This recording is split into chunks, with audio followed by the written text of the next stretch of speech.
ఈ జుట్టు ఏది? అమ్మో ఇది జుట్టు ఏది? జుట్టు ఏమైంది? జుట్టు ఏమైంది అవి? ఏది జుట్టు ఏది? అక్కడ జుట్టు లేదు కదా, ఏమైంది జుట్టు? ఏమైంది?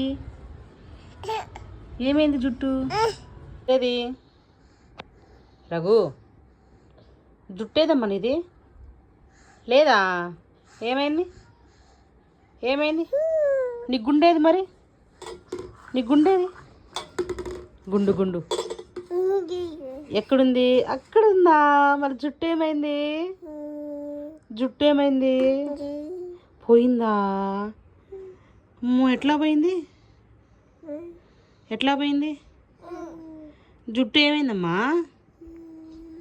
నీ జుట్టు ఏమైపోయింది? అమ్మో జుట్టు ఏమైందమ్మా?